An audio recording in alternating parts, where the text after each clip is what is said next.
আমার মুসলমান বন্ধুগণ গভীর মনোযোগ।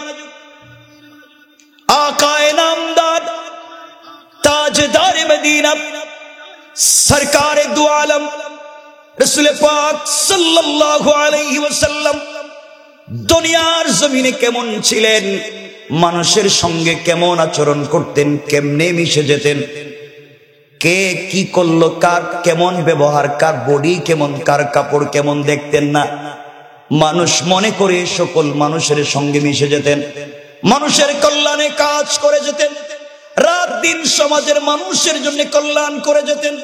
আল্লাহ রাব্বুল ইজ্জত ওয়াল জালাল বলে দিয়েছেন, বন্ধুরে পৃথিবীর জমিনে একমাত্র কেবলমাত্র শুধুমাত্র আমি আল্লাহর পরে যদি কারো মর্যাদা থাকে, একমাত্র তোমাকে সম্মানের মর্যাদা দিয়েছি। বন্ধু আমার, তুমি যদি তোমার পৃথিবীর মানুষগুলাকে তোমার আদর্শের দিকে নিয়ে আসতে পারো, আমি আল্লাহ রাব্বুল ইজ্জত ওয়াল জালাল কথা দিলাম, দুনিয়ার জমিনে চলার পথে যদি গুনাহ হয়ে যায়, ভুল হয়ে যায়, অন্যায় হয়ে যায়, নাফরমানি হয়ে যায়, কোরআনে কারীমের 19 নম্বর পারা 25 নম্বর সূরা আল ফুরকানের 65 নম্বর আয়াত থেকে আল্লাহ রাব্বুল ইজ্জত ওয়াল জালাল বলছেন, আমার আল্লাহ বললেন, ওয়াল্লাযীনা ইয়াকুলুনা রব্বানা ইসরিফ আন্না আযাব জাহান্নাম ইন্না আযাবাহা কানা গারামা। আল্লাহ রাব্বুল ইজ্জত ওয়াল জালাল বলছেন, মুসলমানেরা দুনিয়ার জমিনে চলার পথে গুনাহ যদি হয়ে যায়, অন্যায় যদি হয়ে যায়, গুনার কাজ যদি করে ফেলো, খারাপি যদি করে ফেলো, সাকারাতের আগে, গারগারা শুরু হয়ে যাওয়ার আগে, কবরে চলে যাওয়ার আগে, মালাকুল মউত আজরাইল পৌঁছে যাওয়ার আগে, পুরা জিন্দেগীর অপরাধের জন্য আমি আল্লাহর দরবারে হাত উঠায়া যদি ক্ষমা চাইতে পারো, আল্লাহ রাব্বুল ইজ্জত ওয়াল জালাল বলছেন, বান্দারে পুরা জিন্দেগীর অপরাধের জন্য ক্ষমা চাইতে দেরি হবে, আমি আল্লাহ আমার গোলামকে মাফ করে দিয়া এই পরিমাণ সওয়াব তার আমলনামায় লিখে দিয়া জান্নাতি বলে ফয়সালা করে দিতে আমার আল্লাহর 1 মিনিটও দেরি হবে না। পড়েন সুবহানাল্লাহ। রাসূল কেমন ছিলেন?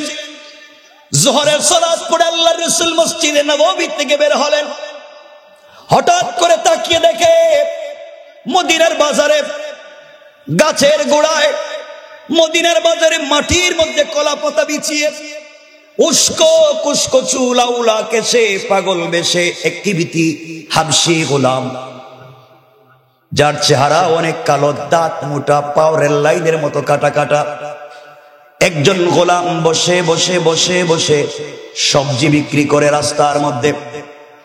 আল্লাহ রাসূল দেখতে থাকলেন, যোহরের সালাত থেকে নিয়ে আসর পর্যন্ত দেখলেন ওই গোলাম রাস্তায় বসে বসে সবজি বিক্রি করে, কেউ তার কাছে সবজি নেওয়ার জন্য যায় না, কারণ তার কাপড়গুলা ভালো না, দেখতেও সুন্দর না, মাটির মধ্যে বসে আছে, কেউ তার আশেপাশেও যায় না। আল্লাহর রাসূল দেখলেন লোকটা চোখ থেকে পানি ছেড়ে ছেড়ে কান্না করে, কি যে একটা অবস্থা। গোলাম বুঝতে পেরেছে মদিনায় কেউ আমার কাছ থেকে কোনো জিনিস কিনে নেবে না। আল্লাহ রাসূল আস্তে আস্তে করে পৌঁছে গেলেন যুবকের কাছে। কেমন ছিলেন আমার রাসূল? যার শরীর থেকে ঘামের গন্ধ বের হচ্ছে, যার শরীরের কাপড়গুলা ছেঁড়া, কালো হাবশি গোলাম কৃতদাস। আল্লাহর রাসূল তার কাছাকাছি পৌঁছে গিয়েছেন, হাতটাকে বগলের ভিতর দিকে ঢুকায়া পিছন দিক থেকে গোলামটাকে জড়িয়ে ধরলেন, আর মদিনার মানুষকে চিৎকার করে বলছেন, শোনো মদিনার মানুষেরা শোনো, আমার একজন গ্রাম থেকে এসেছে, আমার গ্রামের বন্ধু শহরের বন্ধুর কাছে এসেছে শহরে সবজি বিক্রি করতে, কে নিবা আমার বন্ধুর কাছ থেকে সবজি নিবা, তাড়াতাড়ি চলে আসো। মদিনার মানুষেরা এখন পর্যন্ত যারা ওই গোলামের কাছে যায় নাই, তার চেহারা দেখে, তার শরীর দেখে, তার অবস্থা দেখে আল্লাহর রাসূল যখন গোলামটাকে বন্ধু বলে পরিচয় দিয়েছেন, সকল মানুষ তার কাছে এসে যে জিনিসগুলা আগে নেই ডাবল দামে নিতে শুরু করলো, সবগুলা কয়েক মিনিটের ভিতরে শেষ হয়ে গেল। এবার আল্লাহর রাসূলের চেহারার দিকে তাকিয়ে ওই গোলাম চোখের পানি ছেড়ে ছেড়ে কান্না করে ডাক দিয়ে বলছে, রাসূলুল্লাহ ইয়া হাবিবাল্লাহ, পয়গম্বরে আরবি, আপনার কাছে আমি জানতে চাই, মানুষের কাছে আপনি বন্ধু বলে আমাকে পরিচয় দিলেন, আমি একজন গোলাম, কালো মানুষ, দেখতেও সুন্দর না, ঘর বাড়ি নাই, কৃতদাস, শরীর থেকে গামের গন্ধ বের হয়, আপনি আমাকে জড়িয়ে ধরলেন, আমার সবজিগুলা বন্ধু বলে বিক্রি করাইয়া দিলেন। ইয়া রাসূলুল্লাহ, সত্যি কি আপনি আমাকে বন্ধু বলে পাবলিকের কাছে পরিচয় দিতে পারবেন নাকি? না, আমার সবজি বিক্রি করবার কোন কৌশল তৈরি করলেন গরিব মানুষ দেখে। আল্লাহ রাসূল দাঁড়িয়ে গেলেন, যুবকটাকে জড়িয়ে ধরলেন, কপালে চুম্বন করে বলছেন, শোনো মদিনার মানুষেরা, এই যে একটা ব্যক্তি দাঁড়িয়ে আছে, গ্রাম থেকে এসেছে, আমি শহরের বন্ধুর কাছে, আমার বন্ধু, এই বলে পুরা মদিনার বাজারে বন্ধু বলে হাঁটাইয়া নিলেন, মানুষের কাছে পরিচয় দিলেন। যুবক কান্দে, গোলাম কান্দে, ইয়া রাসূলুল্লাহ, পাবলিকের কাছে আমার পরিচয় দিয়েছে, আল্লাহর কাছে কি আমার পরিচয় থাকবে নাকি কিয়ামতের দিনে? আল্লাহর রাসূল বলছেন, শোনো গোলাম, তোমার ভিতরে তাওহীদ আছে, রিসালাত আছে, তোমার শরীরের গঠন কেমন, কন্ডিশন কেমন, কাপড় আছে কিনা আমি জানতে চাই না, তুমি দিল থেকে আল্লাহকে ভালোবাসো, আমি রাসূলকে ভালোবাসো, এর চাইতে বড় পরিচয় পৃথিবীতে আর হতে পারে না। পৃথিবীতে বন্ধু বলে পাবলিকের কাছে পরিচয় দিয়ে দিলাম, তুমি আমার বন্ধু, আর আখিরাতেও আমি যেই জান্নাতে যাব, তুমিও বন্ধু হিসাবে আমার সঙ্গে সেই জান্নাতে চলে যাইবা। পড়েন সুবহানাল্লাহ। কেমন ছিল আল্লাহর রাসূলের চরিত্র, কেমন ছিল আল্লাহর রাসূলের আদর্শ? সমাজকে বিকারগ্রস্ত করেন নাই, সমাজের মধ্যে ফিতনা তৈরি করেন নাই। এই জন্য চলার পথে আমি আপনাদের কাছে বেশি সময় নিব না। চলার পথে একটা কাজ যদি করতে পারেন, শুধু মনে করতে পারেন হাসবি আল্লাহ, আল্লাহ আমার জন্য যথেষ্ট, এই একটা মাত্র কথা, হাসবি আল্লাহ। পুরা দুনিয়া যদি আপনার বিরুদ্ধে চলে যায়, পুরা দুনিয়ার পূর্ব থেকে পশ্চিম, উত্তর থেকে দক্ষিণ, পুরা দুনিয়া যদি আপনার বিরুদ্ধে চলে যায়, আপনি সিজদায় গিয়ে আল্লাহকে ডাক দিয়ে বলেন, আল্লাহ, দুনিয়ার মানুষ আমার বিরুদ্ধে চলে গিয়েছে, আমি তোমার কদমে সিজদায় পড়ে গিয়েছি, আল্লাহ আমার যে আর কোন যাওয়ার জায়গা নাই। তুমি বলেছো গোলাম বিপদে পড়ে গেলে সুজদা ওয়া কিয়ামা, আমার জন্য সিজদা করো, আমার জন্য দাঁড়াও, আমার জন্য রুকু করো। আল্লাহ বলবার কোন জায়গা নাই, পরিশানির অভাব নাই, আমি না বিপদগ্রস্ত, তোমার কদমে পড়ে গেলাম। গোলাম যখন সিজদায় পড়ে হাসবি আল্লাহ, আল্লাহ আমার জন্য যথেষ্ট মনে করে ফেলে, আল্লাহ রাব্বুল ইজ্জত ওয়াল জালাল বুঝাতে চাইলেন, বান্দারে, পুরা পৃথিবী যদি তোমার বিরুদ্ধে চলে যায়, সবার দরওয়াজা যদি বন্ধ হয়ে যায়, আমি আল্লাহ আমার কুদরতের দরওয়াজা খুলে দিয়া তোমাকে আমার কোলে উঠাইয়া নিতে আমি আল্লাহর এক মুহূর্ত দেরি হবে না। পড়েন সুবহানাল্লাহ, আল্লাহু আকবার। এজন্য আমি যে কথা বলতে খুব মনোযোগ দিয়ে শুনবেন। ওই যে হাসবি আল্লাহ বললাম, রবের কদমে সিজদায় পড়ে যা চাইবেন তা পাইবেন। এক, পৃথিবীতে বিপদে পড়ে গেছে, সব আপনার বিরুদ্ধে, সব সব আমি সহ সবাই আপনার মাইরে ফেলাইতে চায়, আপনি শুধু সিজদায় গিয়ে পড়েন হাসবি আল্লাহ, আল্লাহ আমার জন্য যথেষ্ট। রব ওয়াদা করেছেন, আমি যতক্ষণ আছি তুমি বেঁচে থাকবে। সুবহানাল্লাহ বললেন না? ওই কেমনে আমি ঘটনা বলবো না, 1 মিনিটে সেটা বুঝাবার জন্য আপনাদেরকে নিয়ে যাই, শুধু 1 মিনিট। কেমনে বাঁচাবে? আল্লাহ রাসূল সাল্লাল্লাহু আলাইহি ওয়াসাল্লাম হিজরত করে যেদিন মক্কা থেকে মদিনায় চলে যাবেন, আমরা মদিনায় যাওয়ার ঘটনা বলছি না, হিজরতের ঘটনা বলছি না, শুধু শুনবেন। রাসূল পাক সাল্লাল্লাহু আলাইহি ওয়াসাল্লাম গভীর রাতে উঠে গেলেন, জিবরিল আমিন উঠাইয়া দিলেন। রাসূল সাল্লাল্লাহু আলাইহি ওয়াসাল্লাম 2 রাকাত সালাতের জন্য ওযু করলেন, সালাত পড়লেন। জিবরিল আমিন বলছেন, ইয়া রাসূলুল্লাহ, আপনাকে হিজরত করতে হবে ইয়াসরিবের দিকে, মদিনার দিকে, খেজুর বাগানের দিকে।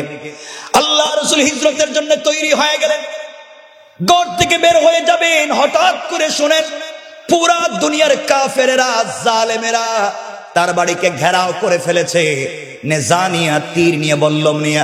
আল্লাহ রাসূল ঘর থেকে বের হলে মেরে ফেলবে, দুনিয়ার জমিনে জিন্দা রাখবে না। আল্লাহ রাসূল সাল্লাল্লাহু আলাইহি ওয়াসাল্লাম বুঝতে পারলেন কাফেরেরা ঘর থেকে বের হলে মেরে ফেলবেন। আল্লাহকে ডাক দিয়া বলছেন, আল্লাহ তাআলা আপনি আমাকে বলেছেন ওই রাস্তা দিয়ে চলে যাও, মদিনায় চলে যাও আপনি বলেছেন, আর চতুর্দিকে কাফেরেরা দাঁড়িয়ে আছে, ঘর থেকে বের হলেই তো ওরা মেরে ফেলবে, কেউ বাঁচিয়ে রাখতে পারবে না। আল্লাহ বলছেন, বন্ধুরে তুমি শুধুমাত্র এটা চিন্তা করো, হাসবি আল্লাহ, আল্লাহ আমার জন্য যথেষ্ট, কেউ কিছু করতে পারবে না। এই বিশ্বাস বুকে ধারণ করে কোরআন থেকে তেলাওয়াত করে ঘর থেকে বের হয়ে যাও।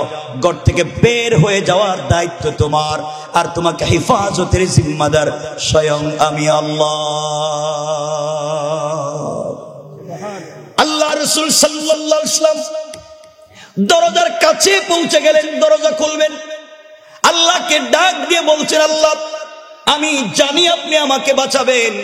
পৃথিবীর সকল মানুষ যদি বিরুদ্ধে চলে যায়, কেউ কিছু করতে পারবে না, আপনি বাঁচাবেন। ওয়ালাকিন লিয়াতমাইন্না কলবি, কিন্তু অন্তরে প্রশান্তি পাই না। আয় আল্লাহ, আত্মরক্ষা করবার জন্য যদি কোনো জিনিস দিতেন, যা দিয়ে আত্মরক্ষা করা যায়, আমার উম্মতেরা যেন বুঝতে পারে জালেমের জুলুমের শিকার হলে সম্মান বাঁচাবার জন্য, আত্মরক্ষা করবার জন্য প্রস্তুতি নিতে পারে। আল্লাহ তাআলা আপনি আমাকে ব্যবস্থা করে দেন। আল্লাহ বলছেন, বন্ধুরে তুমি যদি আত্মরক্ষা করতে চাও, হাতের মধ্যে কিছু বালি নেও, অথবা কঙ্কর নেও, অথবা পাথর নেও, দরজা খুলে সামনের দিকে নিক্ষেপ করো, কেউ তোমার কিছু করতে পারবে না। আল্লাহ রাসূল বলছেন, আল্লাহ তাআলা ওদের হাতে আধুনিক অস্ত্র চতুর্দিকে দাঁড়িয়ে আছে, ঘর থেকে বের হলে মেরে ফেলবে। আর আপনি বলছেন বালি হাতে নেওয়ার জন্য, কঙ্কর হাতে নেওয়ার জন্য। আমি দরজা খুলে যদি সামনের দিকে নিক্ষেপ করি, ডাইনে বামে পিছনে চতুর্দিকে কাফেরেরা আছে, ওরা তো আমাকে মেরে ফেলবে। আল্লাহ কেমনে বাঁচবো? আল্লাহ বলছেন, বন্ধুরে আমি যথেষ্ট তোমার জন্য, এটা মনে করে কঙ্কর গুলা সামনের দিকে নিক্ষেপ করবা, আর চতুর্দিকের কাফেরদের চুকে চুকে পৌঁছে দেওয়ার জিম্মাদার স্বয়ং আমি আল্লাহ। আল্লাহু আকবার। আল্লাহ রাসূল আল্লাহর কথার উপরে বিশ্বাস করলেন, দরজা খুললেন, সামনের দিকে কতগুলা পাথর নিক্ষেপ করলেন, তোমার কঙ্কর মারলেন। তাকিয়ে দেখেন কাফেরেরা চোখ রগড়াতে লাগলো, চোখ মুছতে লাগলো, ডাইনে বামে পিছনের কাফেরেরা চোখ মুছতে লাগলো। লম্বা কথা, আল্লাহ রাসূল মদিনায় পৌঁছে গেলেন, ঘটনা এখানে শেষ হয়ে যেতে পারত, কেউ রাসূলকে ধরতে পারলো না। একদিন আল্লাহ তাআলা তার বন্ধুকে বলছেন, বন্ধুরে ওই দিন না পৃথিবীর সকল মানুষ তোমার বিরুদ্ধে চলে গেল, গভীর রাত্রে কেউ ছিল না, একমাত্র ঘরের ভিতরে তুমি ছিল আর আলী ছিল, আলীকে তো বিছানায় শোয়া দিছিলা। ওই সময় ঘর থেকে যে বের হলাম, পৃথিবীর লাখ লাখ হাজার হাজার কাফেরেরা তোমার ঘরের সামনে দাঁড়িয়েছিল, কেউ তোমারে দেখলো না। যারা দরজায় দাঁড়িয়েছিল মেরে ফেলবার জন্য, তারাও দেখলো না। ব্যাপার কি, কেমনে গেলা? আল্লাহ রাসূল চোখের পানি ছেড়ে, কেমনে গেলাম তা তো আমি বুঝি না, আপনি আমাকে বলছেন কঙ্কর সামনে মারবার জন্য, আমি তো মারলাম, পিছনের ডাইনে বামের কাফের থেকে কেমনে বাঁচলাম আমি জানি না। আল্লাহ রাব্বুল ইজ্জত ওয়াল জালাল বলছেন, বন্ধু শোনো, রামাইতা ইযা রামাইতা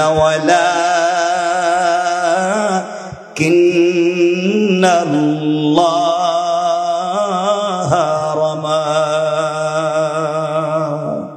আল্লাহ রাব্বুল ইজ্জত ওয়াল জালাল বলছেন, বন্ধুরে তুমি যখন আমার উপরে ভরসা করে হাতের কঙ্কর গুলা সামনের দিকে নিক্ষেপ করেছিলা, বিশ্বাস অনেক বেড়ে গিয়েছিল, রব আছে। ওই সময় তোমার হাত, এটা তোমার থাকে নাই, আমি আল্লাহর কুদরতের হাত হয়ে গিয়েছে। আর আমি আল্লাহ নিজের হাত দিয়া জালেমদের চোখে চোখে পৌঁছে দিয়েছি। আল্লাহু আকবার। এই রব এখন আছেন না নাই? কথা বলেন, আছেন না নাই? এজন্য ভেঙ্গে পড়ে যাবেন না, কষ্টে পড়ে গেলে ভেঙ্গে পড়ে যাবেন না। কেউ আপনার কথা শুনছে না, শুনছেন কে? কোথায় বলবেন? কোথায় বলবেন? সেজদায় গিয়ে। কোথায় বলবেন? কথা বলেন, কোথায় বলবেন? সেজদায় গিয়ে বলবেন, রব আপনার কথা শুনবেনি। এই কথাগুলো বলেই আমরা আলোচনা সংক্ষেপ করব। আলিফ লাম রা,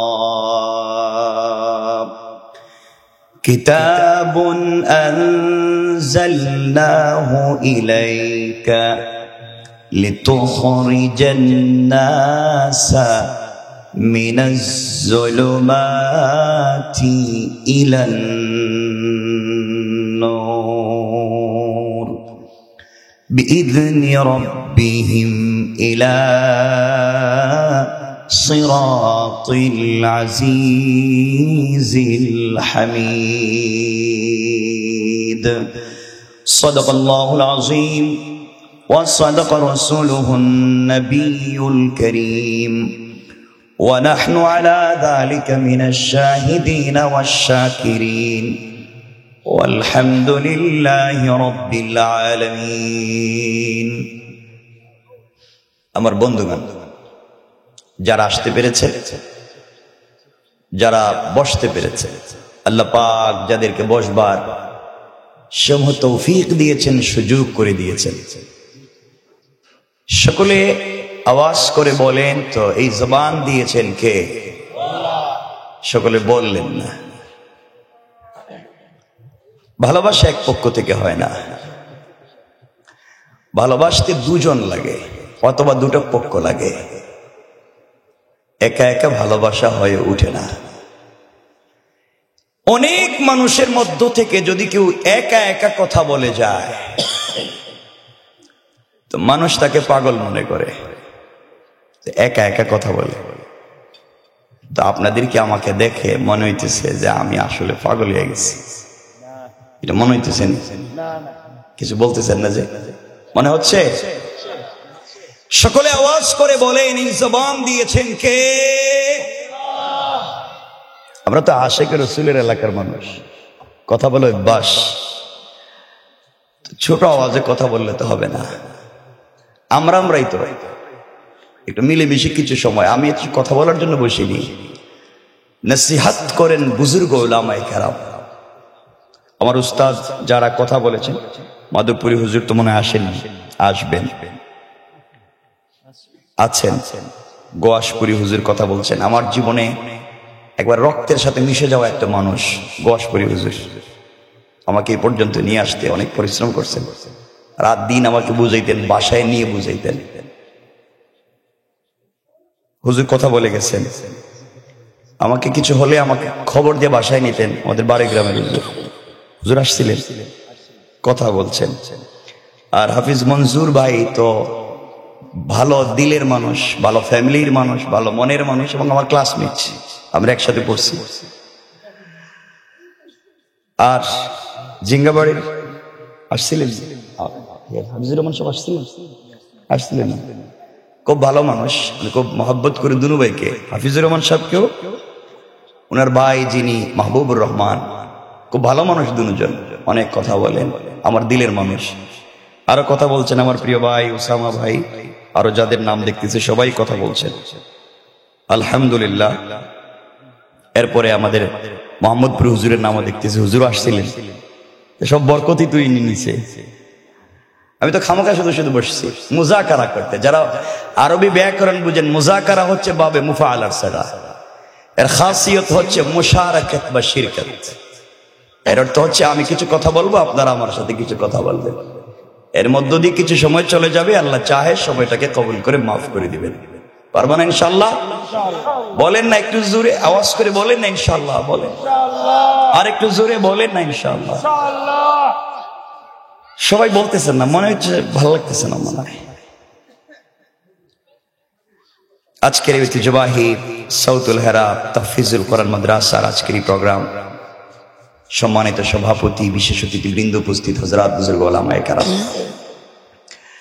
মুরব্বিয়ানে আযম, পর্দার অন্তরালে অবস্থানরত আমার সম্মানিত শ্রদ্ধেয় মা ও বোনেরা, বিশেষ করে আগামী দিনের যাত্রী দিকপাল, ভবিষ্যৎ জীবনে জাতির কান্ডারি, কলিজার টুকরা ছাত্র, তরুণ, যুবক বন্ধুগণ, আলোচনার শুরুতেই আমার পক্ষ থেকে সকলকে আন্তরিক মুবারকবাদ, শুভেচ্ছা জানিয়ে আল্লাহ পাক রব্বুল ইজ্জত ওয়াল জালালের শাহী দরবারে শুকরগুজার হচ্ছি যে আল্লাহ আজকের মুবারক দিন জলসায় আমাদেরকে আসবার তৌফিক দিয়েছেন। শুকরগুজার হচ্ছি মুনিবের দরবারে, সকলে পড়ছি আলহামদুলিল্লাহ। আর একটু জোরে পড়ি না আলহামদুলিল্লাহ? একটু মিলেমিশে তো কথা বলবো, একটু জোরে বলবেন। অনেক কথা শুনেছেন, আমরা মুজাকারা করি। আমার কাছাকাছি বসছেন তো সবাই চিনেন। আমার চাচা এখন দায়িত্বশীল, বড় দায়িত্বশীল এখন দলের, যুব দলের জেলা সহসভাপতি। আমার ভাই এই যে দাঁড়িয়ে দেখতেছে, আমার নরসিংদে কোয়াজে উনি লাগাইছেন পাগড়ি, খুব জুব্বা, আর আমার থেকে কাটা পাইতে গাড়ি থেকে নামছি, ওনারা নিয়ে চলে গেছে। আমার তো কথাই কয় না, মনে করছে আমি না বসাই দিছে ভাই তোমার সাথে। এই তো জীবনটা এভাবেই, উনি প্রশাসনের দায়িত্বে থাকেন, দাড়ি জুব্বা পাগড়ি লাগাইয়া। আর আমার ভাই অপু তিনি তো আমাদের ইসলামী আন্দোলনের বড় দায়িত্বশীল, মোগলা বাজারের জামাত ইসলামের আমির। দোয়া করি আল্লাহ যেন এই এলাকাকে দ্বীনি জায়গা, ইসলামী আন্দোলনের মারকাজ বানিয়ে দেয়। জোরে পড়ে না আমিন। খুব বেশি কথা নয় আমার বন্ধুগণ, কোরআনে কারীমের 13 নম্বর পারা 14 নম্বর সূরা ইব্রাহিমের প্রথম আয়াতের অংশ আমরা তেলাওয়াত শুনেছি। এই পৃথিবীতে আল্লাহ তাআলা আমাদেরকে প্রেরণ করেছেন আল্লাহর গোলামি করবার জন্য। গোলামি কার? সকলে বলেন না আল্লাহ। সবাই বলেন আল্লাহ। আমরা যদি কোরআনকে থিসিস করি, কোরআনকে অ্যানালাইজ করি, কোরআনকে গবেষণা করি, কোরআন আমাদেরকে বলে দিচ্ছে এই সমাজে একজন মানুষ তার দাম এবং মূল্যায়ন কতটুকু হওয়া দরকার। পৃথিবীতে সব থেকে দামি হচ্ছে একজন মানুষের সৎ চরিত্র। আপনি সালাত পড়েন, আপনি হজ করেন, যাকাত দেন, পাক না পাক, ওযু গোসল, জায়েজ না জায়েজ, হালাল হারাম সব ঠিক, আপনার চরিত্র ঠিক নাই, আপনি কিছুই ঠিক নাই। এই পৃথিবীতে আপনি দুনিয়ার সব পেয়েছেন, আল্লাহকে পাননি, আপনি কিছুই পাননি। কথা বুঝতে পারলেন? আপনি শুধু আল্লাহকে পেয়েছেন, পৃথিবীর কিচ্ছু পাননি, আপনি পৃথিবীর সব পেয়েছেন। এজন্য আমি জওয়ানদেরকে বলছি, যারা পড়ছো, আমার ছোট ভাইয়ের মতো তোমাদেরকে বলছি, বেশি করে পড়ালেখা করো। শিক্ষা মানুষকে তার চিন্তার চাইতে অনেক দূর পর্যন্ত নিয়ে যেতে পারে। আমরা যদি শিক্ষিত জাতি তৈরি করতে পারি, এই সমাজকে আমরা শিক্ষিত মানুষ দিয়ে সার্ভ করতে পারি, এই সমাজ আর ফ্যাসিস্টদের জন্ম হবে না। ঠিক কিনা বলেন? অল্প করে বলছি, মনে রাখবেন, আজকে এই সমাজে এক শ্রেণীর মানুষ দাঁড়িয়ে যায়, দ্বীনের কথা বললেই বাধা প্রদান করে, কোরআন সুন্নাহর মাহফিল গুলাকে বন্ধ করে দেবার সমূহ ষড়যন্ত্র করেছে। এই জমিন থেকে দ্বীনকে মুছে দেবার এমন কোন কর্ম কৌশল নাই যেটা তারা এই সমাজে প্রতিষ্ঠা করতে চায়নি। আজ অনেকের গাড়ি আছে, বাড়ি আছে, কোটি টাকা দামের বাড়ি আছে, সম্পদের অভাব নাই, কিন্তু বাড়িতে থাকতে পারে না, বন জঙ্গলে থাকে। কথা বলছেন না কেন? মনে রাখবেন, আজকে এই সমাজকে যারা বিকারগ্রস্ত করেছে, এই সমাজের একমাত্র চৌকিদারের টেবিল থেকে নিয়ে পার্লামেন্ট পর্যন্ত দুর্নীতি বদমাইশিকে যারা প্রতিষ্ঠা করেছে, যুবকদের হাত থেকে চিকিৎসা শিক্ষা ফেলে দিয়া তাদের হাতে ইয়াবা, ফেনসিডিল, মাদক ধরিয়ে দিয়েছে, যুবকদের চরিত্র নষ্ট করে যারা সমাজকে বিকারগ্রস্ত করতে চেয়েছে, তারা পিতৃ পরিচয়হীন হারামজাদা। ঠিক কিনা বলে?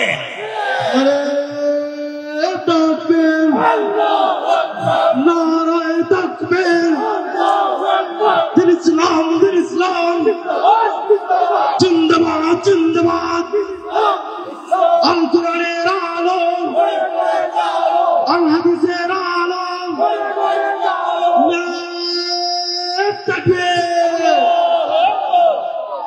মনে রাখবেন মুসলমানেরা, আমি তো এলাকায় এসেছি, আপনারা যারা আমার কথা শুনেন, আমি এলাকায় যখন আসি, কে কোন দল করে তা নয়, সামাজিক একটা শিষ্টাচার আছে আমাদের এলাকায়, সবার সাথে মিলে চলা, কাউকে গালি না দেওয়া, এটা আমরা করি। আপনারা জানেন, গত সরকারের আমলে 116 জন আলিমের লিস্ট করা হলো। এখানে আমাকে জানি কত নম্বরে, 65 না 66 নম্বরে আমার নাম দিয়ে দিল, 116 জন আলিমের নামে। এলাকায় আসতে কত কষ্ট হতো। এরপরে আর কি বলতাম, এটা কি বলতাম নেই, আমার নামে ডিজিটাল অ্যাক্টে সাইবার ট্রাইব্যুনালে মামলা দেওয়া হলো, কিন্তু এলাকায় কখনো বলিনি, দুর্বলতা প্রকাশ করি। থানায় আসতো, ওই যে ভাই তখন ছিল, ভাই আমরা কি করতাম, আজকে একটা কয়, কালকে একটা কয়, আপনি নাকি আজকে বাড়িতে আসছেন, দইরা নিতে কয়, কোন করতাম দেখি। এই যে ভাই তখন ছিল, সকালে একজন চলে আসছে, আমার মা বৃদ্ধ মানুষ, আমার ঘর দেখে আরেকজনের ঘরে ঢুকছে পুলিশ। এমন জুলুম ছিল, কিন্তু কাউকে কোনোদিন বলিনি এলাকায় যে আমাকে এইভাবে নির্যাতন করা হচ্ছে। সাইবার ট্রাইব্যুনালে মামলা দিল, শুধুমাত্র কথা, আমি চুরি করিনি, ডাকাতি করিনি, বদমাইশি করিনি, ময়দানে সত্য কথা বলেছি। কিন্তু মনে রাখবেন, এর পরেও যারা সমাজকে বিকারগ্রস্ত করবার জন্য ওই সমস্ত ফ্যাসিস্টদেরকে আবার ভিন্ন নামে এই সমাজে প্রতিষ্ঠা করতে চায়, ওরাও চলে গিয়েছে। যারা তাদেরকে প্রতিষ্ঠা করতে চায়, আবারও যারা মানুষকে ভুয়া হামলা মামলা করে এই সমাজকে আবারও দুর্নীতির আখড়া বানাতে চায়, ইসলামী আন্দোলন 10 লক্ষ ইসলামী আন্দোলনের কর্মী জিন্দা, ওদের অস্তিত্ব খুঁজে পাওয়া যাবে না। ঠিক কিনা বলে?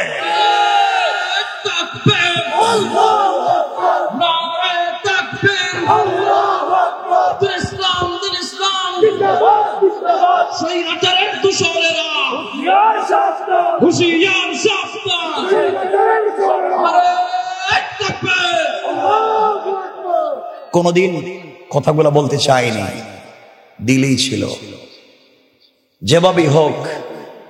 কিন্তু আফসোস হচ্ছে, এত কষ্ট পাওয়ার পরেও এলাকায় আসলে কেমন যেন সবার সাথে মিলে মিশে চলাটা কি সুন্দর মনে হতো। কারণ এটা সামাজিক শিষ্টাচার, এটি একজন মানবের মূল্যবোধ, তার ব্যথা তার ভিতরেই থাকবে। মানে রাখবেন, জওয়ানদেরকে বলছি এই জন্য আমাদেরকে কোরআন পড়তে হবে। রব আমাদেরকে যে ফয়সলার কথা বলেছেন, সেই ফয়সলা আমাদেরকে মেনে নিতে হবে। আমি খুব বেশি কথা বলবো না, আমার উপরে কেউ রাগ করবেন। আমি তো আপনাদের ভাই, তো নাকি কারো ভাই, কারো ভাতিজা, কারো বন্ধুই তো, আর কিছু না। কেউ রাগ করবেন না। মনে রাখবেন, ফ্যাসিস্ট চলে গিয়েছে একটা জায়গা থেকে, কিন্তু সমাজের রন্ধ্রে রন্ধ্রে ফ্যাসিস্টের অভাব নাই। মসজিদের সভাপতি সুদকুর, কথা বলেন না, তাইলে ও কি থাকবে? কথা ও থাকার দরকার। মনে রাখবেন, আজকে সমাজ আমরা নষ্ট করে দিয়েছি, এমন হয়ে গিয়েছে আমরা এই সমাজকে আমরা নষ্ট করে দিয়েছি এমন ভাবে, যারা দেখবেন গ্রামগঞ্জে, আমাদের শুধু এলাকায় না, গ্রামগঞ্জে যারা পঞ্চায়েতের বড় মুরব্বী, এলাকার সর্দার, এলাকার মাতবর, এলাকার মাতব্বর, এমন গোলাম আছে, এক কাপ রং চা খেয়ে 500 টাকা হাতে পেলে এদিকের বিচার এদিকে দিয়ে দেয়। ঠিক কিনা বলে? এই সমস্ত ফ্যাসিস্টকেও আপনাকে আমাকে প্রতিরোধ করতে হবে, প্রতিহত করতে হবে, এই জাতির কাছে দিন পৌঁছে দেবার জন্য। এই জন্য আপনারা খেয়াল রাখতে হবে, আমাদের সন্তানেরা কোন পথে যায়, কি করে, সবার সাথে মিলে চলবেন। সমাজে ফিতনা করবেন না, মারামারি, দাঙ্গা হাঙ্গামা, এটা নয়। সবাই মিলে চলেন, আমরা একটা জায়গাকে সমৃদ্ধ করি, একটা জাতিকে উন্নত করি, সবাই মিলেমিশে একটা রাষ্ট্রকে একটা ভালো জায়গায় নিয়ে যাই। আমি আপনি যদি ভালো হয়ে যাই, সমাজ তেমনি ভালো হয়ে যাবে। কথা বলেন না কেন? আমি নিজে খারাপ, ওই আরেকজনকে ভালো বানাইতে চেষ্টা করি। আমি খাই সুদ, আরেকজনকে গিয়ে কই তোর বউরে 3 তালাক দিলে কেন? ও তো 3 তালাক দিয়েছে, এত সুদ খাইছে, সুদ তো খাইছে, একবার ভয়ঙ্কর কাজ করছে। কথা বলেন না কেন? আল্লাহ আমাদেরকে হেফাজত করে, বলেন আমিন। খুব চমৎকার সংক্ষেপ কিছু কথা বলবো, মনোযোগ দিয়ে শুনবেন। এই পৃথিবীতে কোরআন আল্লাহ দিয়ে বলছেন আলিফ লাম রা, কিতাবুন, কোরআন এমন একটা কিতাব, আনজালনাহু ইলাইকা, হে রাসূল আপনার প্রতি অবতীর্ণ করা হয়েছে। এই কোরআনের কাজ কি? কোরআন দিয়ে আপনি তাবিজ কবজ দিবেন? কোরআন দিয়ে আপনি শবে বরাত আর শবে কদরে খতম করবেন? কোরআন দিয়ে কেউ মারা গেলে তার বাড়িতে 10 জন মিলে খতম পড়ে 500 টাকা করে নেবেন? কোরআন দিয়ে রমজানুল মুবারকে তারাবিহের সালাত পড়বেন? এই জন্য কোরআন দেন নাই। রব বলেছেন লিতুখরিজান নাস মিনাজ যুলুমাতি ইলান নূর। রব বলেছেন কোরআন একটা ম্যাগনেটিক লাইট, কোরআন একটা বাস্তবিক চুম্বক। সমাজের যেই জায়গায় অন্ধকার থাকবে, অন্ধকারাচ্ছন্ন সমাজকে আলোকিত করবার জন্য একমাত্র কেবলমাত্র শুধুমাত্র একটা কিতাব রয়েছে, যার নাম আল কোরআন। যার নাম কি? আল কোরআন। এই আল কোরআন আমাদেরকে শিক্ষা দিচ্ছে আল্লাহর জমিনে শুধুমাত্র কেবলমাত্র হুকুম চলবে কার?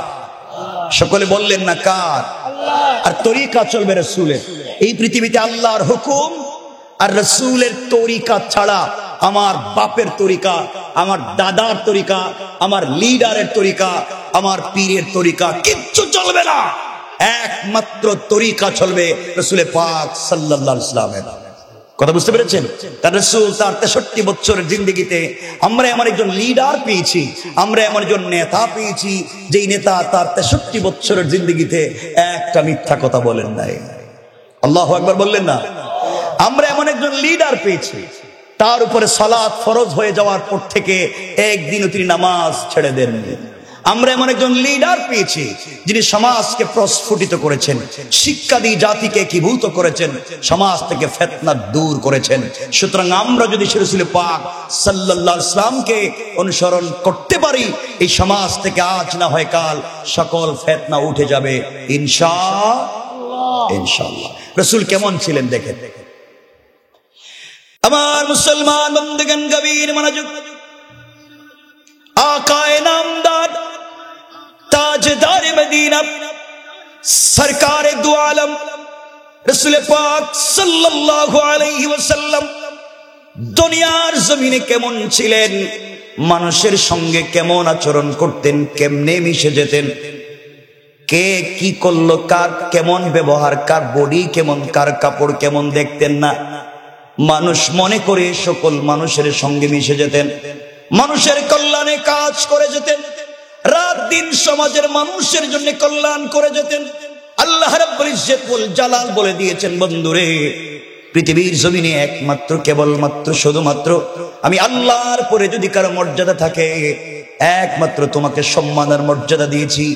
বন্ধু আমার, তুমি যদি তোমার পৃথিবীর মানুষগুলাকে তোমার আদর্শের দিকে নিয়ে আসতে পারো, আমি আল্লাহ রাব্বুল ইজ্জত ওয়াল জালাল কথা দিলাম, দুনিয়ার জমিনে চলার পথে যদি গুনাহ হয়ে যায়, ভুল হয়ে যায়, অন্যায় হয়ে যায়, নাফরমানি হয়ে যায়, কোরআন কারীমের 19 নম্বর পারা 25 নম্বর সূরা আল ফুরকানের 65 নম্বর আয়াত থেকে আল্লাহ রাব্বুল ইজ্জত ওয়াল জালাল বলছেন, আমার আল্লাহ বললেন, ওয়াল্লাযীনা ইয়াকুলুনা রব্বানা ইসরিফ আন্না আযাব জাহান্নাম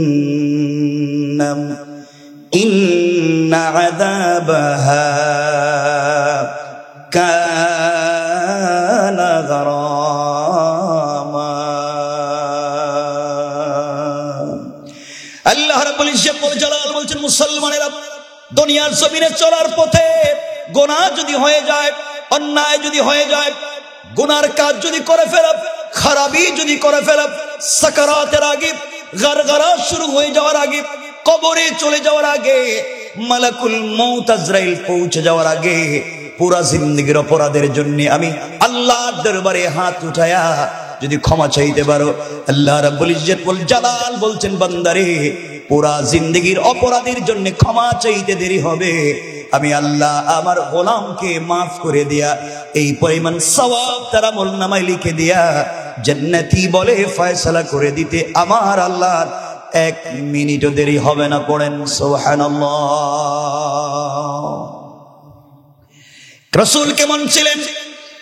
যোহরের সালাত পড়ে আল্লাহর রাসূল মসজিদে নববী থেকে বের হলেন, হঠাৎ করে তাকিয়ে দেখে মদিনার বাজারে গাছের গোড়ায়, মদিনার বাজারে মাটির মধ্যে কলা পাতা বিছিয়ে উস্কো কুস্কো চুল আউলা কেসে পাগল বেশে একটি বিতি হাবশি গোলাম, যার চেহারা অনেক কালো, দাঁত মোটা, পাও রেল লাইনের মতো কাটা কাটা, একজন গোলাম বসে বসে বসে বসে সবজি বিক্রি করে রাস্তার মধ্যে।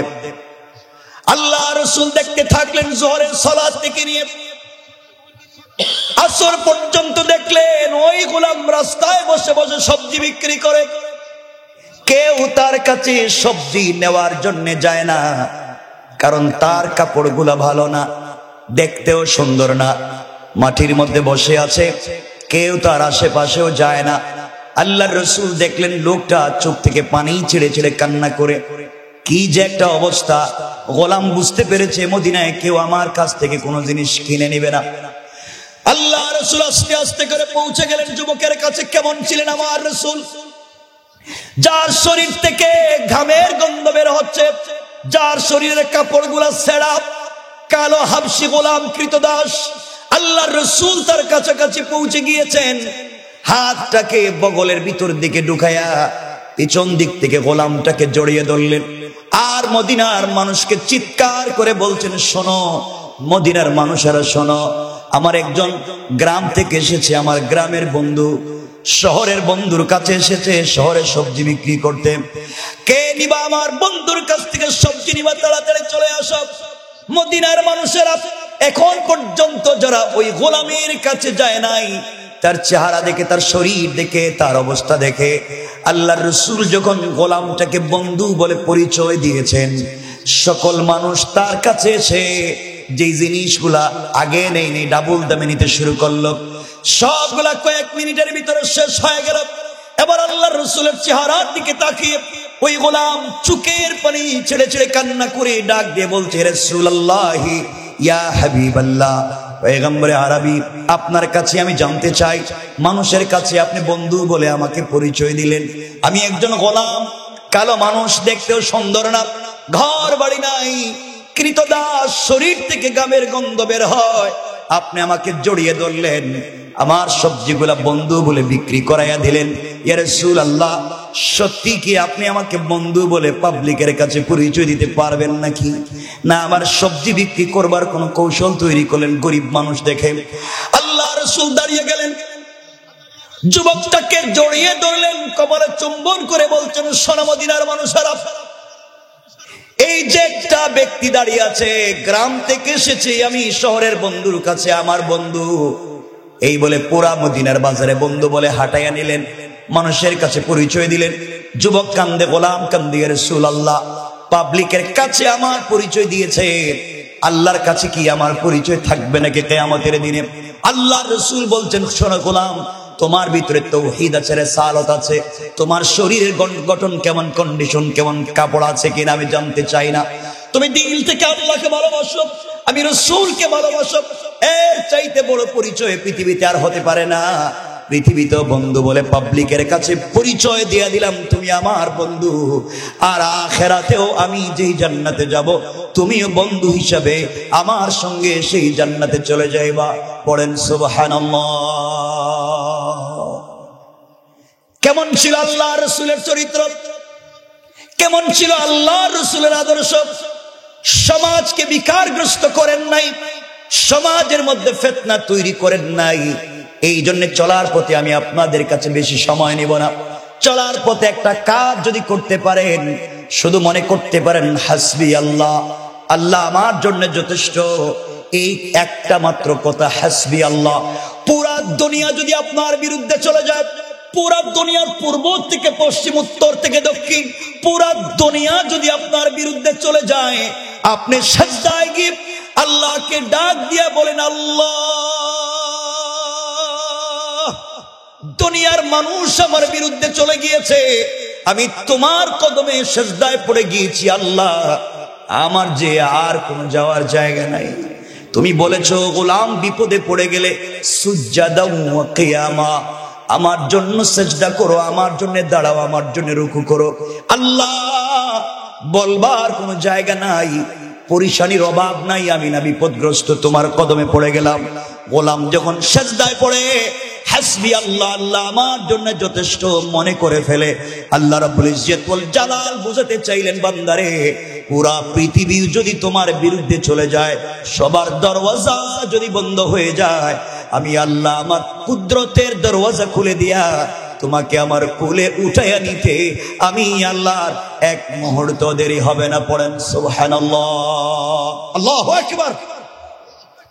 এজন্য আমি যে কথা বলতে খুব মনোযোগ দিয়ে শুনবেন। ওই যে হাসবি আল্লাহ বললাম, রবের কদমে সিজদায় পড়ে যা চাইবেন তা পাইবেন। এক, পৃথিবীতে বিপদে পড়ে গেছে, সব আপনার বিরুদ্ধে, সব সব আমি সহ সবাই আপনার মাইরে ফেলাইতে চায়, আপনি শুধু সিজদায় গিয়ে পড়েন হাসবি আল্লাহ, আল্লাহ আমার জন্য যথেষ্ট। রব ওয়াদা করেছেন, আমি যতক্ষণ আছি তুমি বেঁচে থাকবে। সুবহানাল্লাহ বললেন না?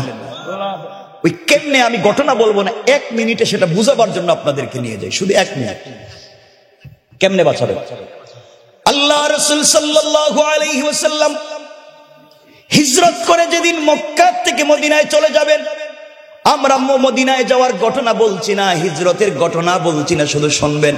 রাসূল পাক সাল্লাল্লাহু আলাইহি ওয়াসাল্লাম গভীর রাতে উঠে গেলেন, জিবরিল আমিন উঠাইয়া দিলেন। রাসূল সাল্লাল্লাহু আলাইহি ওয়াসাল্লাম 2 রাকাত সালাতের জন্য ওযু করলেন, সালাত পড়লেন।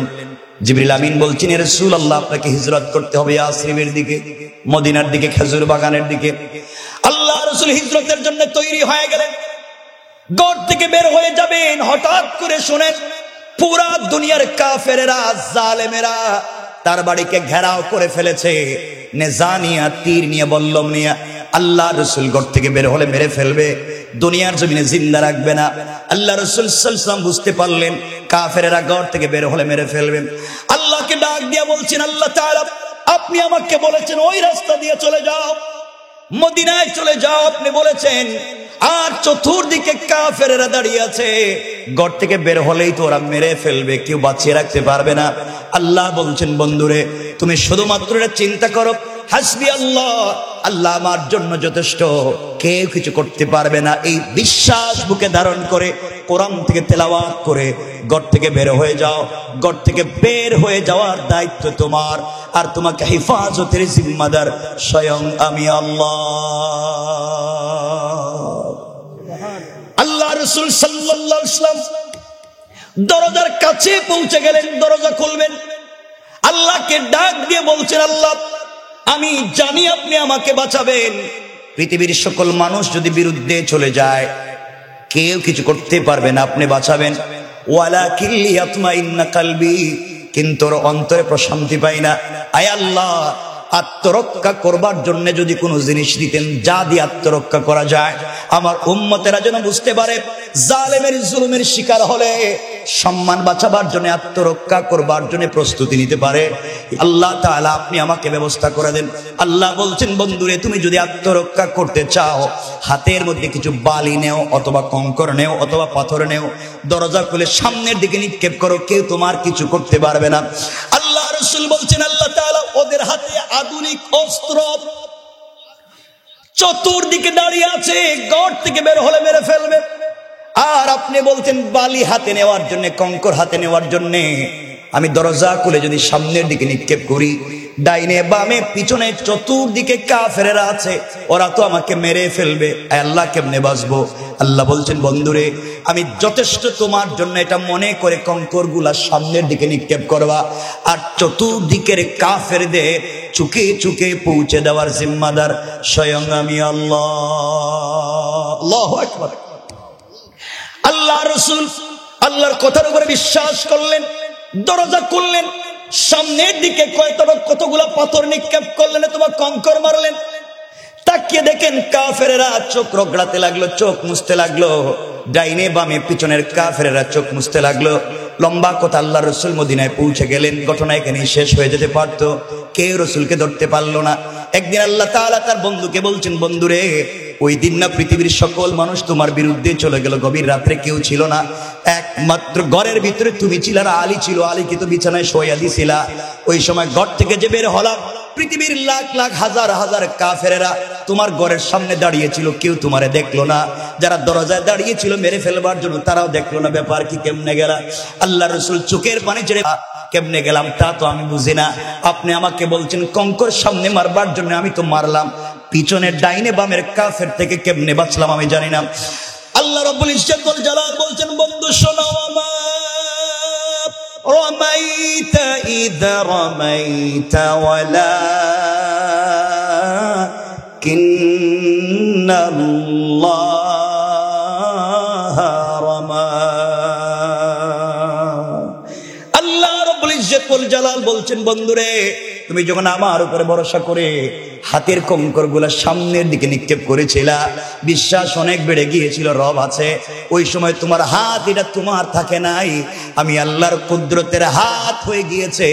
আর আমি আল্লাহ নিজের হাত দিয়া জালেমদের চোখে চোখে পৌঁছে দিয়েছি। আল্লাহু আকবার। এই রব এখন আছেন না নাই? কথা বলেন, আছেন না নাই?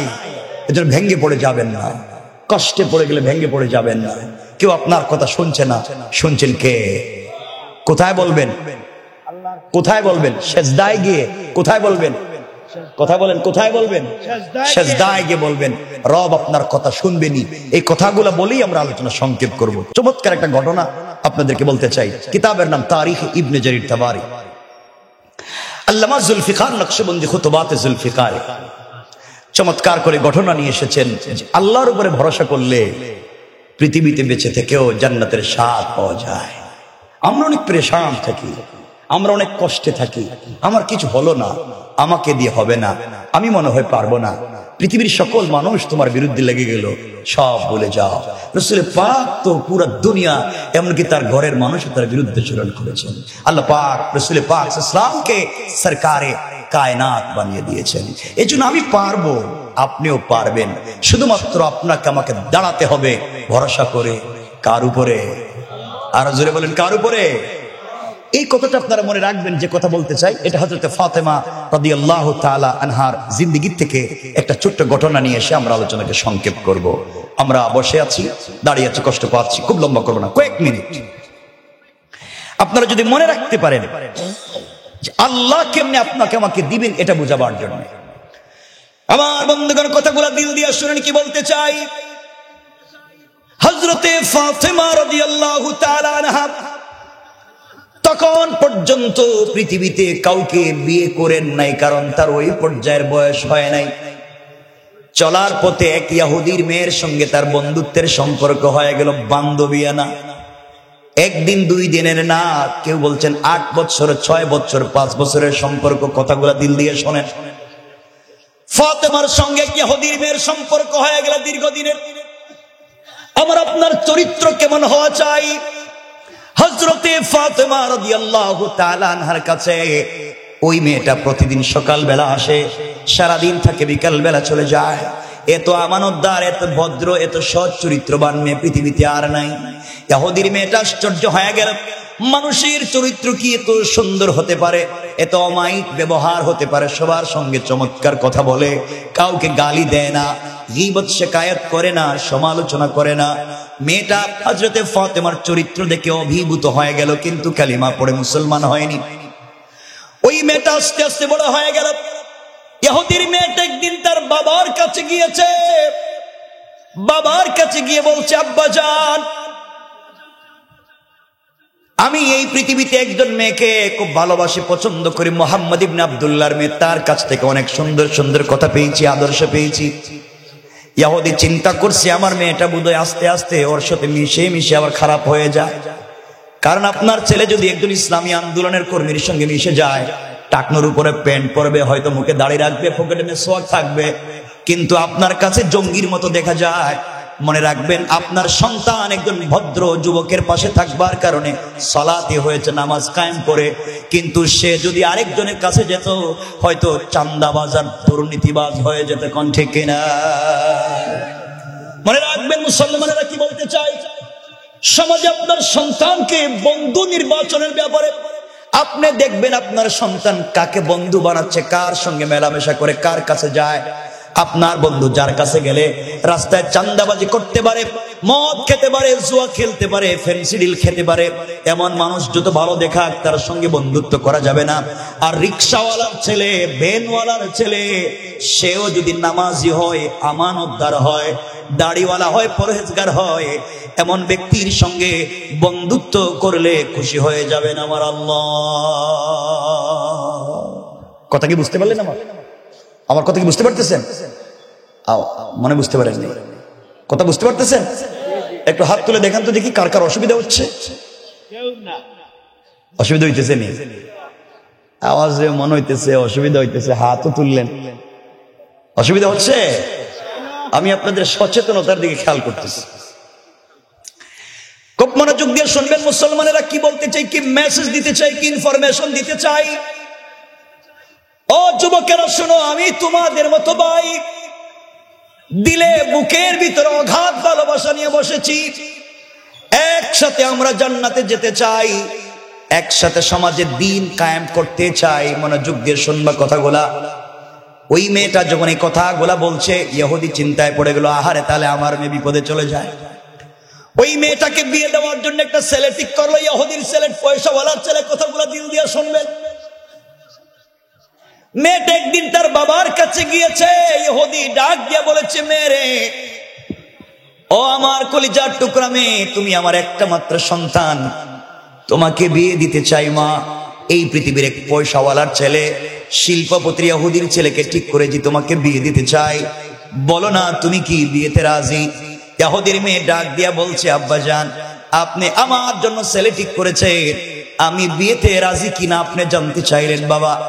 আগামী কালকে সন্ধ্যা পর্যন্ত আপনি আমাকে সময় দিবেন, সন্ধ্যার আগে আগে আপনার কাছে ফাইনাল ডিসিশনের সিদ্ধান্ত জানায়া দেব। মেয়েটা বাবার কাছ থেকে বিদায় নিয়ে পৃথিবীর কোন মানুষের সঙ্গে পরামর্শ করে নাই, দুনিয়ার কোন মানুষের কাছে যায় নাই, তার আরো বন্ধু বান্ধব আছে, আত্মীয় স্বজন আছে, তাদের কাছেও যায় নাই।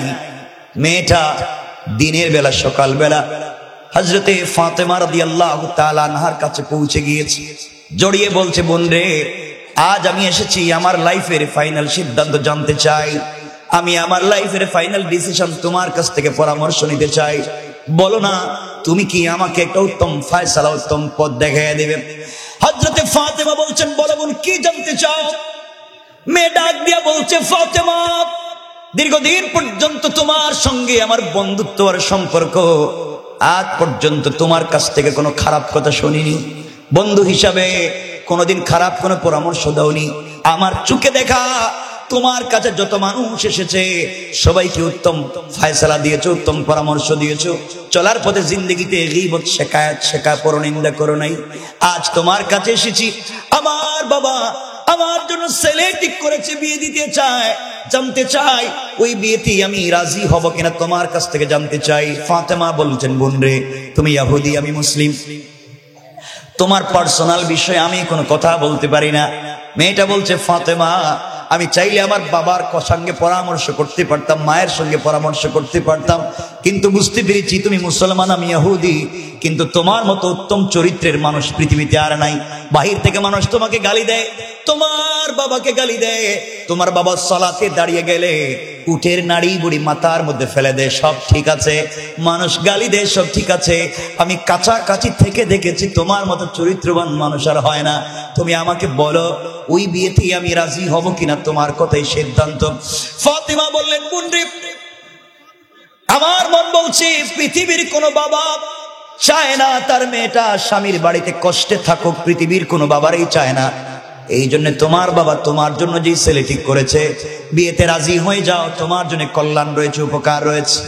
মেয়েটা চোখের পানি ছেড়ে দিয়েছে, ফাতেমাকে জড়িয়ে ধরেছে, বোন রে, তোমার কথায় আমি খুশি হয়ে গিয়েছি, তুমি বলেছো বিয়ে করবার জন্য আমার আর কোনো কষ্ট নাই, আমি রাজি হয়ে গেলাম। ফাতেমা, ছেলেটা দেখতে সুন্দর কিনা, পয়সা আছে কিনা, ঠিক মতো কথা বলতে পারি কিনা, আদর্শবান কিনা আমি জানতে চাই না, তুমি বলেছো তোমার কথার উপরে তোমার মতো উত্তম বন্ধু হতে পারে না, তুমি বলেছো বিয়েতে রাজি, কিন্তু ফাতেমা আমার একটা শর্ত আছে।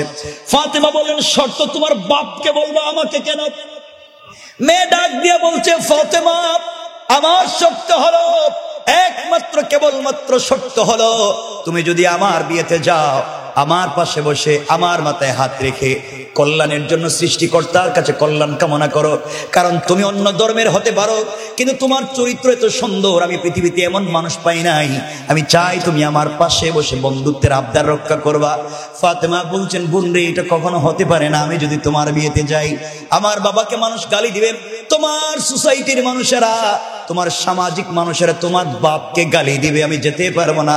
মেয়ে ডাক দিয়ে বলছে, ফাতেমা, তুমি যদি আমার বিয়েতে না যাও, আমার বাড়িতে না যাও, আমার মাথায় হাত রেখে কল্যাণের দোয়া না করো, কল্যাণ কামনা না করো, পৃথিবীর একমাত্র চোখে দেখা মেয়েটা যদি আমার জন্য কল্যাণ কামনা না করে, আমি মরে যেতে পারি, আসমান জমিন ভেঙে যেতে পারে, কিন্তু তোমার মতো সচ্চরিত্রবান একটা মেয়েকে আমার পাশে না বসাইয়া আমি পৃথিবীর কোন ছেলেকে বিয়ে করব না।